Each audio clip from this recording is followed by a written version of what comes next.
Hello friend, welcome back to Study Wire YouTube channel. और ये lecture number 10वां है जो कि विज्ञान का होगा। और ये एमपी पुलिस 2021 के लिए मोस्ट इंपॉर्टेंट 30 क्वेश्चन हम इसमें डिस्कस करेंगे। और ये 30 के 30 जो क्वेश्चन होंगे वो 6वीं से लेकर 10वीं तक की जो एनसीईआरटी है साइंस की, उससे लिए गए हैं। ठीक है, और इन सारे क्वेश्चनों की आने की संभावना कम से कम 99% बनती है, क्योंकि हमारा जो भी सिलेबस होगा अब 10th तक होगा।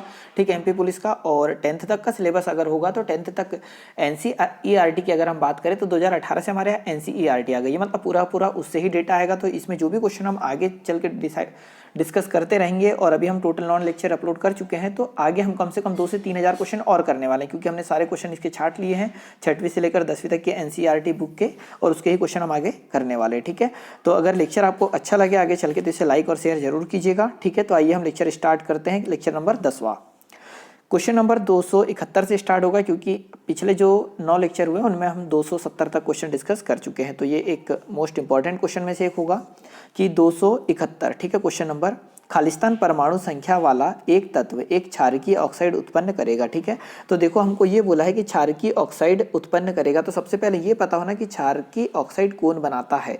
ठीक है, तो जो भी धातु ऑक्साइड होते हैं, सबसे पहले तो याद रख लो कि जो भी धातु ऑक्साइड होते हैं, ठीक है, जो भी धातु ऑक्साइड होते हैं वो हमेशा और हमेशा क्या बनाते हैं, क्षारकीय ऑक्साइड बनाते हैं। ठीक है, ये आपको समझ में आ गया। तो सबसे पहले परमाणु संख्या में दे रखी है 17, 6, 7 और 20। इनमें आपको ये पता होना कि कौन सा परमाणु संख्या धातु को रिप्रेजेंट करता है। तो सबसे पहले अगर मैं 17 की बात करूं तो क्लोरीन को रिप्रेजेंट करता है, जो कि एक अधातु है। ठीक है, हेलोजन तत्व में से आती है। परमाणु क्रमांक 6 रिप्रेजेंट करता है किसको, कार्बन को, जो कि एक अधातु में आ जाती है। परमाणु क्रमांक जो 7 है ये डिपेंड किसको रिप्रेजेंट करता है, तो नाइट्रोजन को, ये भी एक अधातु है, तो बचता है 20। और 20 किसका परमाणु क्रमांक है, तो कैल्शियम का। ठीक है, कैल्शियम का है, मतलब जो धातु के ऑक्साइड होते हैं वह क्षारकीय ऑक्साइड होते हैं, इसीलिए ऑप्शन नंबर डी होगा राइट आंसर, कि जो 20 है परमाणु क्रमांक है कैल्शियम का। और कैल्शियम जो ऑक्साइड बनाएगा, ठीक है, धातु ऑक्साइड बनाएगा, वो क्षारकीय ऑक्साइड होगा, मतलब ऑप्शन नंबर डी हो जाएगा यहाँ पर राइट आंसर। तो आपको 2 क्वेश्चन यहाँ से क्या याद रखना है कि क्षारकीय ऑक्साइड बनाते हैं धातु ऑक्साइड, और जो अम्लीय ऑक्साइड बनाते हैं वह कौन बनाते हैं, तो यहाँ पर अम्लीय ऑक्साइड बनाते हैं अधातु। ठीक है, तो जैसे देखो क्षारकीय ऑक्साइड की अगर हम बात करें तो CaO हो जाएगा, जो कि अगर ये 20 परमाणु क्रमांक कैल्शियम बनाता तो ये क्षारकीय ऑक्साइड बनाता। उसी प्रकार अगर सोडियम बनाता होता तो सोडियम मतलब Na2O, ये भी एक धातु ऑक्साइड होता। वैसे अगर हम बात करें तो, ठीक है, क्षारकीय ऑक्साइड होता। और MgO अगर ये भी हो जाएगा धातु ऑक्साइड, पर ये क्षारकीय ऑक्साइड है, ये भी क्षारकीय ऑक्साइड है, ये भी क्षारकीय ऑक्साइड है। उसी प्रकार अगर हम अम्लीय ऑक्साइड की बात करें तो अम्लीय ऑक्साइड बनाता है कौन, अधातु जो होती है वो अम्लीय ऑक्साइड का निर्माण करती है। जैसे कि हम अम्लीय ऑक्साइड की बात करें तो SO2, ठीक है, CO2 और P2O5। तो आप एक चीज़ और याद रखने का कि जो CO2 है कार्बन डाइऑक्साइड है, ठीक है, ये आप मोस्ट इंपॉर्टेंट क्वेश्चनों में से एक है कि CO2 हमेशा पूछा जाता है कि ये अम्लीय ऑक्साइड है या क्षारकीय ऑक्साइड है, तो ये अम्लीय ऑक्साइड है, अम्ल की तरह कार्य करती है कौन, CO2। ठीक है, और ये भी SO2 भी अम्लीय ऑक्साइड है, और ये P2O5 ये भी क्या हो जाएगा, अम्लीय ऑक्साइड होगा, ये आपको याद रखना है। ठीक है, अगले क्वेश्चन की ओर चलते हैं। क्वेश्चन नंबर 172 नंबर का हो जाएगा कि मनुष्यों में अनैच्छिक क्रियाएं जैसे कि रक्तदाब, ठीक है, अनैच्छिक क्रिया है रक्तदाब, लाल से, ठीक है, यहाँ पर हो जाएगा लार होगा, ठीक है, ये गलत लिख दिया है, रक्तदाब यहाँ पर हो जाएगा लार। ठीक है, उल्टी को किसके द्वारा या इस द्वारा नियंत्रित किया जाता है। तो सिंपल से क्वेश्चन है कि जो हमारे शरीर में कौन सी क्रिया होती है, अनैच्छिक क्रियाएं होती है। ठीक है, जो भी हमारे शरीर में अनैच्छिक क्रियाएं होती है, जैसे धड़कन, ठीक है, दिल का चलना, जो धड़कन होती है वो, रक्तचाप होता है, श्वास हम लेते छोड़ते, तो हमें याद नहीं रखना पड़ता, ये सारी चीज़ें ऑटोमेटिक होती रहती है। ठीक है, रक्तदाब का नियंत्रण, उल्टी, ये सारी क्रियाएं क्या है, एक अनैच्छिक क्रियाएं हैं। और इनको जो माइंड है, ठीक है, हमारा जो ब्रेन है उसका कौन सा भाग नियंत्रित करता है, ये हमारा क्वेश्चन है। ठीक है, अब क्वेश्चन समझ चुके होंगे। तो पहला ऑप्शन है मेडुला, सेकेंड ऑप्शन है स्पाइनल कॉर्ड, थर्ड ऑप्शन है पोन्स, और फोर्थ ऑप्शन हो जाएगा हाइपोथैलेमस। ठीक है, तो क्वेश्चन नंबर 72 का ऑप्शन नंबर फर्स्ट हो जाएगा राइट आंसर, जो मेडुला है। ठीक है, याद रखना जो मेडुला है, मेडुला ऑब्लोंगाटा इसका नाम है। मेडुला मनुष्य में अवांछनीय क्रियाएं जैसे कि रक्तदाब, लार, ठीक है, लार और उल्टी मेडुला द्वारा नियंत्रित किया जाता है। ठीक है, ये याद रखना है। अब मेडुला के बारे में और चीज़ आप याद रखिए, मेडुला ऑब्लोंगाटा, इसका नाम क्या है, मेडुला ऑब्लोंगाटा। यह एक बेलनाकार रचना होती है। ठीक है, जो मेडुला है यह एक बेलनाकार रचना होती है, जो पीछे की ओर स्पाइनल कॉर्ड या मेरुरज्जु के रूप में पाई जाती है। ठीक है, यह अनैच्छिक क्रियाओं को नियंत्रित करती है कौन, मेडुला ऑब्लोंगाटा। ठीक है, और अगर मेडुला द्वारा आवेगों का चालन, ठीक है, जो मेडुला है वो आवेगों का चालन मस्तिष्क से मेरुरज्जु के बीच होता है, ये आपको याद रखना है, ठीक है। और यहाँ पर जो हाइपोथैलेमस दिया है इसके बारे में भी याद रखना, क्योंकि क्वेश्चन मेडुला से बनते हैं। तो मेडुला अवांछनीय क्रियाओं को, अनैच्छिक क्रियाओं को करवाता है, और जो हाइपोथैलेमस है, हाइपोथैलेमस क्या करता है, जो भूख लगना, ठीक है, भूख लगना, प्यास लगना, ताप नियंत्रण, प्यार, घृणा आदि चीजें जो होती है वो कौन करवाता है, तो हाइपोथैलेमस ग्लैंड करवाता है। क्वेश्चन नंबर 273 नंबर का हो जाएगा कि नाइट्रोजन के निम्न ऑक्साइड में से किसको लॉफिंग गैस के रूप में जाना जाता है। और ये बहुत सिंपल क्वेश्चन है, लॉफिंग गैस, परंतु एनसीईआरटी के बुक में दिया तो हम इसे भी पढ़ रहे हैं ना। तो निम्नलिखित में से कौन सा ऑक्साइड है नाइट्रोजन का जिसे हम लॉफिंग गैस के नाम से जानते हैं। तो डायरेक्ट मैं इसका आंसर बता दे रहा हूँ, N2O, मतलब ऑप्शन नंबर डी होगा यहाँ पर राइट आंसर। जो N2 होता है इसे हम बोलते हैं नाइट्रस ऑक्साइड, इसे लाफिंग गैस के नाम से जानते हैं, ये आपको याद रखना है, ठीक है। यहाँ पर एक चीज़ और याद रखना कि जो नाइट्रिक ऑक्साइड होता है मतलब NO, जैसे इसे हम हवा में खुला छोड़ते हैं तो ये ऑक्सीजन से क्रिया करके, ठीक है, डायरेक्ट बना लेता है क्या, NO2। ये आपको याद रखना कि जब नाइट्रिक ऑक्साइड मतलब NO को हवा में खुला छोड़ते हैं तो ऑक्सीजन के साथ क्रिया कर क्या बना लेता है, NO2 बना लेता है, और इसे हम बोलते हैं नाइट्रस ऑक्साइड।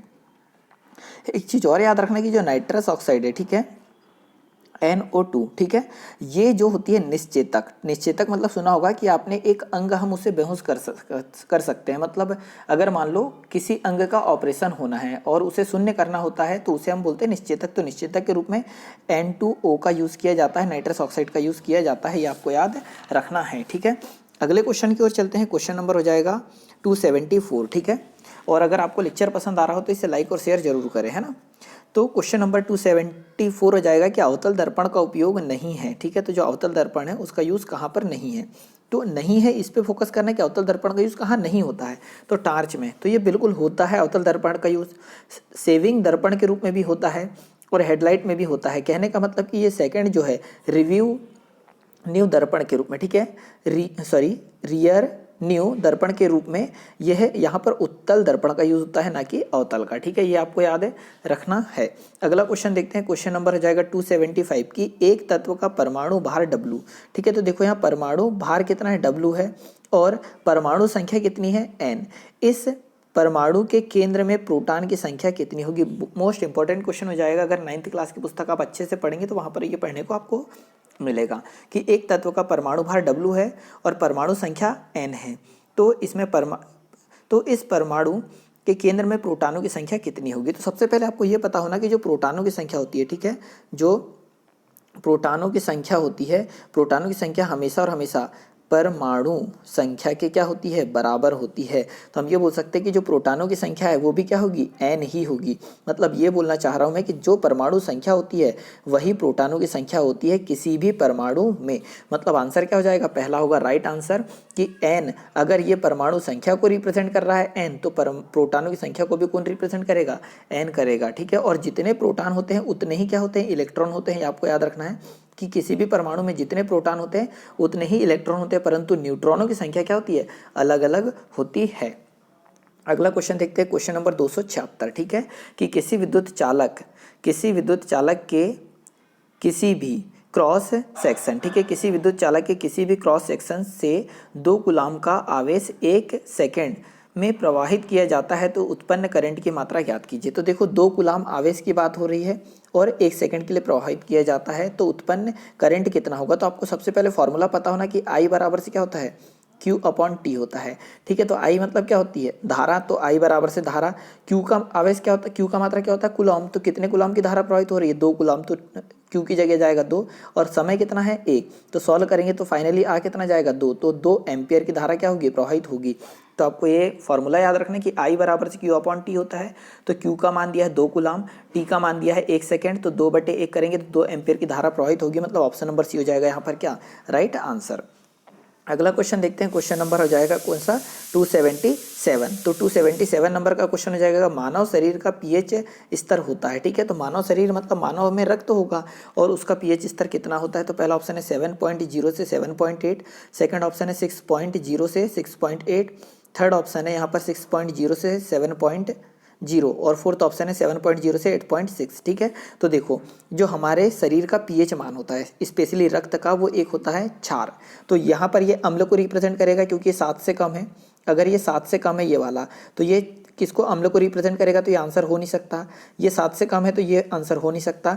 तो ऑप्शन नंबर फर्स्ट है यहाँ पर क्या राइट आंसर, की जो मानव शरीर के रक्त का पीएच मान होता है वो 7 से होता है कितना, 7.8। और एक्यूरेट अगर आप पढ़ेंगे कहीं पर तो 7.4 होता है पीएच मान किसका, मानव रक्त का। और ये होता क्या है, एक क्षार होता है। ठीक है, ये सारी चीज़ें आपको याद रखनी है, मोस्ट इंपॉर्टेंट क्वेश्चनों में से एक है ये सारी चीज़ें।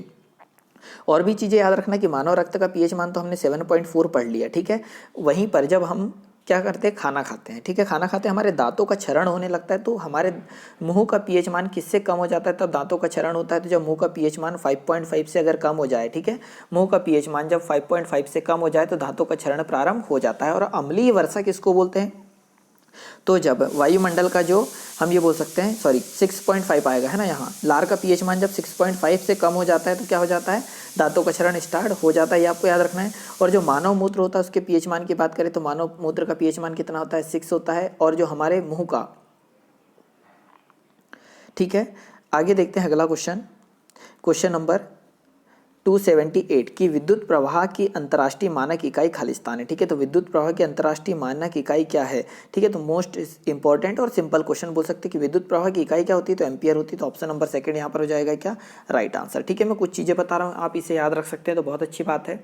कि चुंबकीय फ्लक्स का एसआई मात्रक क्या होता है, तो वेबर होता है। चुंबकीय क्षेत्र का एसआई मात्रक क्या होता है, तो टेस्ला होता है।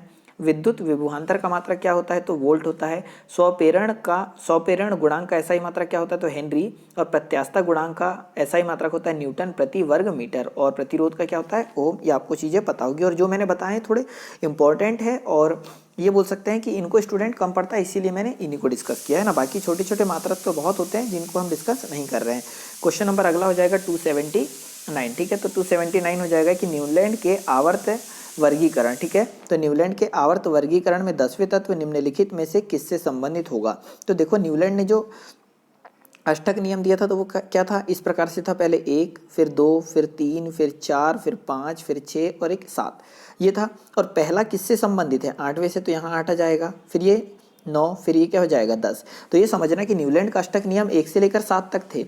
फिर जो 8वां तत्व था पहले से मैच कर रहा था, तो 8 के नीचे, 1 के नीचे मैंने 8 लिख दिया, 2 के नीचे 9 और 3 के नीचे 10। तो हम ये बोल सकते हैं कि न्यूलैंड के आवर्त वर्गीकरण में 10वां तत्व किससे मैच करेगा, तो किससे मैच कर रहा है, तीसरे से मैच कर रहा है, मतलब ऑप्शन नंबर पहला होगा यहाँ पर राइट आंसर। ठीक है, और आगे देखते हैं, क्वेश्चन नंबर हो जाएगा 280। ठीक है, कि खालिस्तान अनुवांशिक सामग्री की वाहक है। तो मोस्ट इंपॉर्टेंट क्वेश्चन और सिंपल क्वेश्चन है ये कि खालिस्तान अनुवांशिक सामग्री की वाहक है। तो पहला ऑप्शन हो जाएगा युग्मनक, सेकंड ऑप्शन हो जाएगा जीन, थर्ड ऑप्शन है अनुवांशिकी, फोर्थ ऑप्शन है जर्म कोशिकाएं। ठीक है, तो क्वेश्चन नंबर 280 का ऑप्शन नंबर सेकंड हो जाएगा राइट आंसर, की जो जीन है वह अनुवांशिक सामग्री का वाहक है। ठीक है, ये आपको याद रखना है। उसके बाद अब देखो इसके बारे में और सारी चीज़ें आपको याद रखना है कि डीएनए की सबसे जो छोटा खंड होता है, मतलब डीएनए की सबसे छोटी इकाई होती है वो क्या होती है, तो जीन होती है, ये आपको याद रखना है।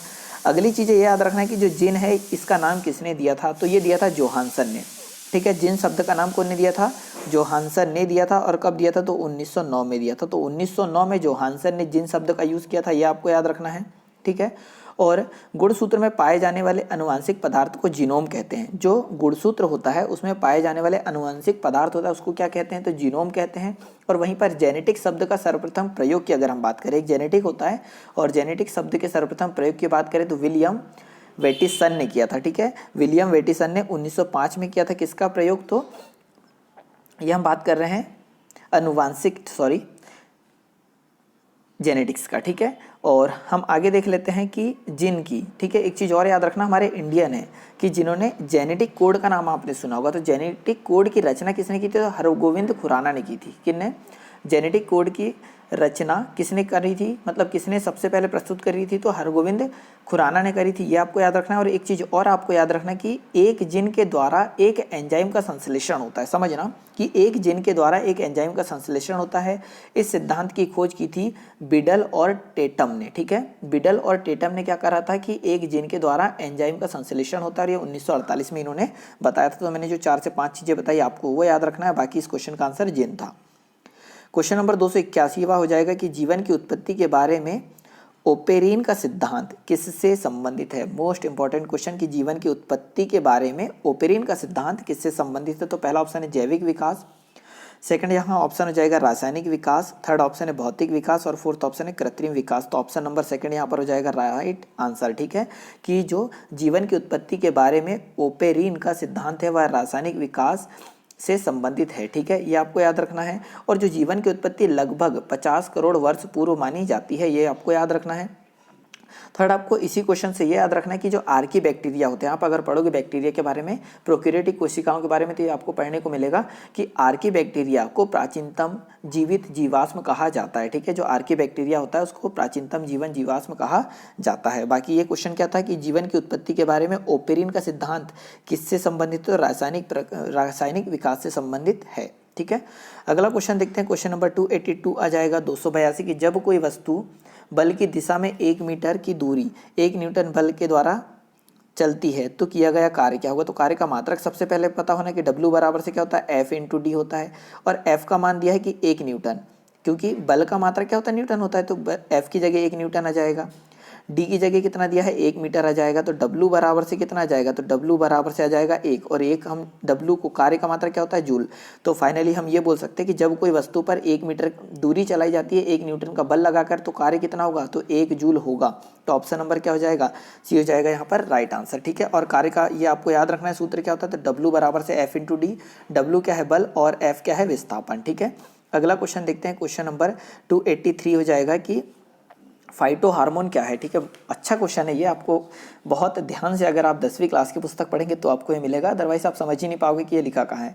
तो फाइटो हार्मोन क्या है? ठीक है, तो पहला ऑप्शन हो जाएगा शारीरिक प्रतिक्रियाओं को प्रभावित करने वाले पौधों द्वारा संश्लेषित नियामक, सेकंड ऑप्शन है प्रकाश संश्लेषण के लिए इस्तेमाल किए जाने वाले पदार्थ, थर्ड ऑप्शन है यहाँ पर रोग नियंत्रक करने वाले पदार्थ, और फोर्थ ऑप्शन हो जाएगा छिलने के लिए इस्तेमाल किए जाने वाले पदार्थ। ठीक है, तो जो फाइटो हार्मोन होता है वो होता है प्रकाश संश्लेषण के लिए इस्तेमाल किए जाने वाले पदार्थ। मतलब प्रकाश संश्लेषण के लिए जो हम यूज़ क्या क्या करते हैं? CO2 का यूज़ होता है। मतलब जो पौधा क्या यूज़ करता है? तो CO2 का करता है, H2O का यूज़ करता है, वहीं पर उसमें क्लोरोफिल पाया जाता है उसका यूज़ करता है। ठीक है, और प्रकाश, सूर्य के प्रकाश का यूज़ होता है। तो इन सभी कारकों को क्या कहा जाता है? तो इनको कहा जाता है फाइटो हार्मोन कहा जाता है। मतलब हम ये बोल सकते हैं कि प्रकाश संश्लेषण के लिए इस्तेमाल किए जाने वाले जो पदार्थ होते हैं उसे क्या कहते हैं? तो फाइटो हार्मोन कहते हैं। तो ऑप्शन नंबर सेकंड है यहाँ पर राइट आंसर। ठीक है, अच्छा क्वेश्चन है ये, आपको बहुत कम पुस्तकों में पढ़ने को मिलेगा, पर NCERT में है ये।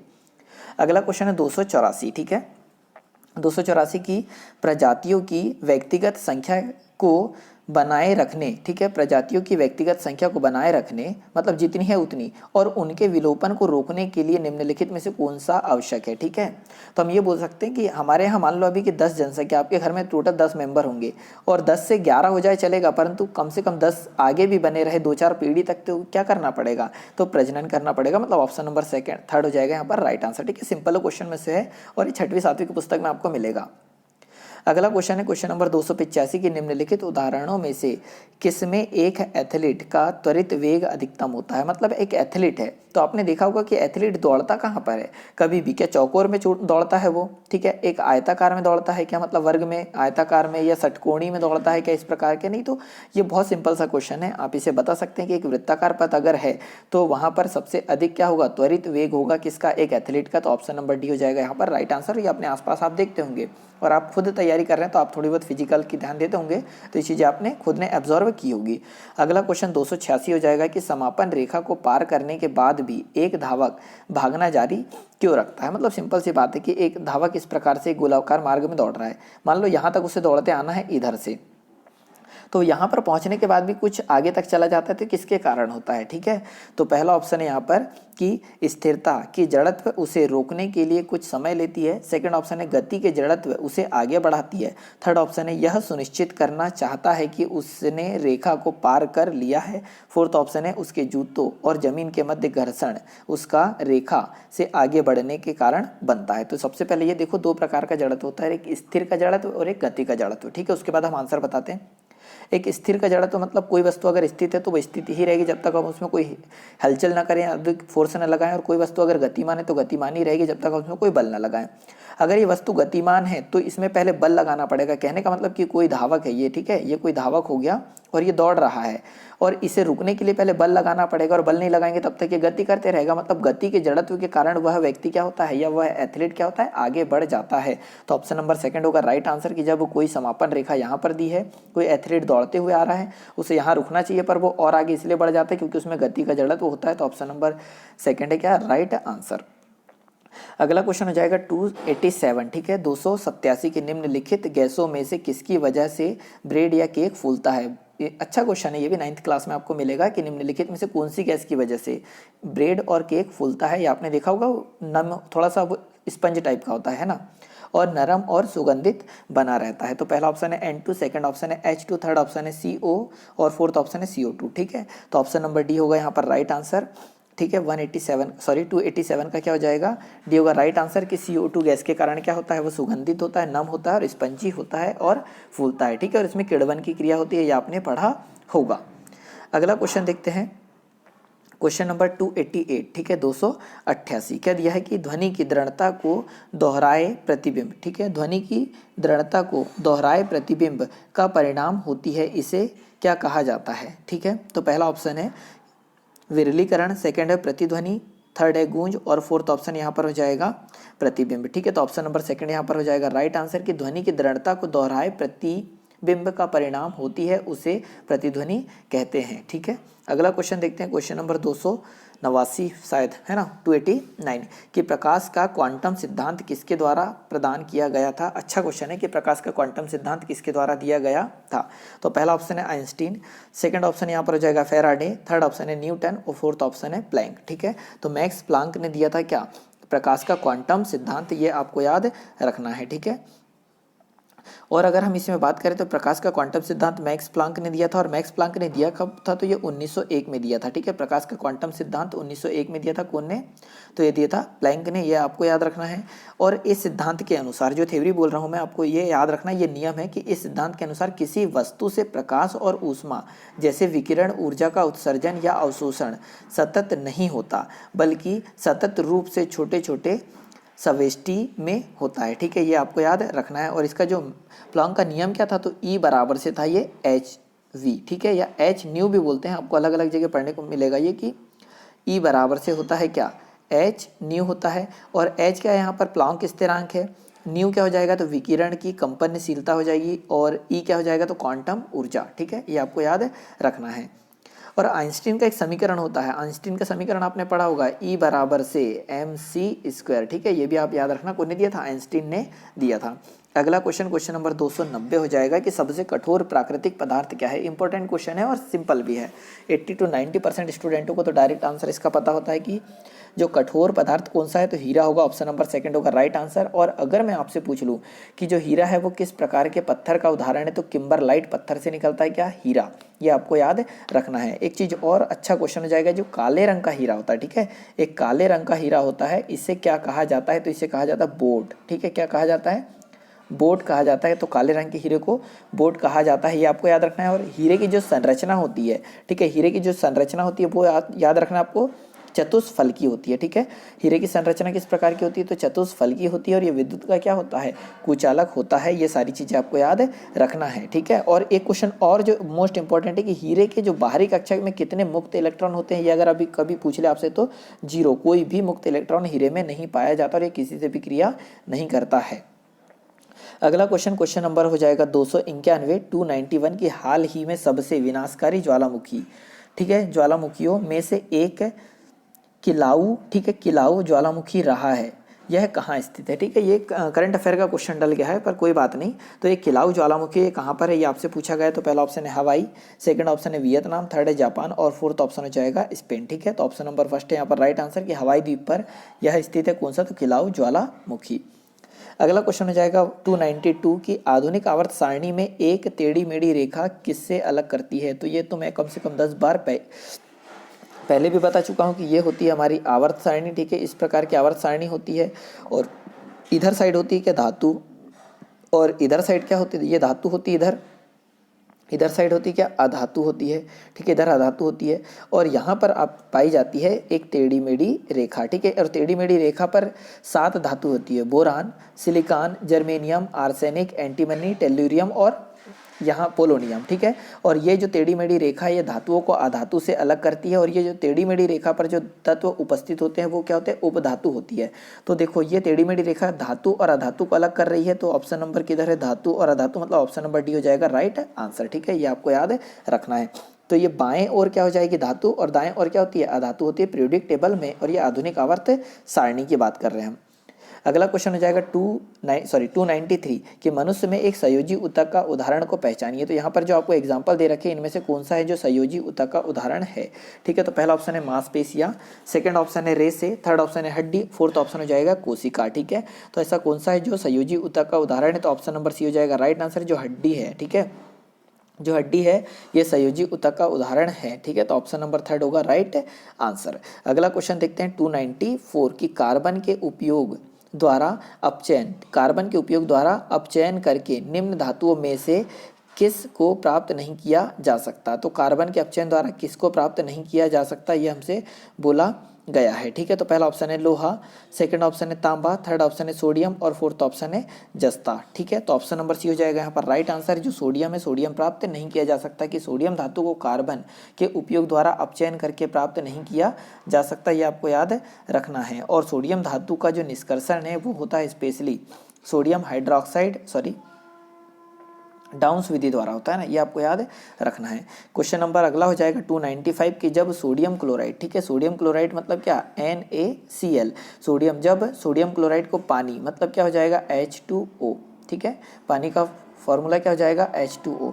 तो जब सोडियम क्लोराइड को पानी के साथ घोल के मध्य बिजली, अब इसमें इलेक्ट्रिसिटी प्रवाहित की जाती है तो क्या उत्पन्न होता है। तो कहने का ये मतलब है कि सोडियम क्लोराइड में जब पानी में जब सोडियम क्लोराइड मिला दिया जाता है और उसके बाद उसमें बिजली चलाई जाती है तो क्या उत्पन्न होता है, ये हमसे पूछा गया है। तो पहला ऑप्शन है सोडियम ऑक्साइड, सेकंड ऑप्शन है सोडियम हाइड्रोक्साइड, थर्ड है सोडियम और पानी, फोर्थ ऑप्शन है सोडियम और क्लोरीन, ठीक है। तो जब हम सोडियम क्लोराइड को पानी के साथ मिलाकर उसमें बिजली प्रवाहित करेंगे तो बनेगा sodium hydra oxide, option number second हो जाएगा यहाँ पर राइट आंसर, ये आपको याद रखना है, ठीक है। अगला क्वेश्चन देखते हैं, क्वेश्चन नंबर हो जाएगा 296 की अणु का गठन, ठीक है, अणु का गठन करने वाले परमाणु की संख्या को क्या कहा जाता है। मोस्ट इंपॉर्टेंट क्वेश्चन में से एक होगा कि अणु का गठन करने वाले परमाणुओं की संख्या। अगर एक अणु बन रहा है तो हम इतना जानते हैं कि जो परमाणु है वह स्वतंत्र अवस्था में नहीं पाया जाता, परमाणु हमेशा किसके रूप में पाया जाता है, तो अणु के रूप में पाया जाता है, ठीक है।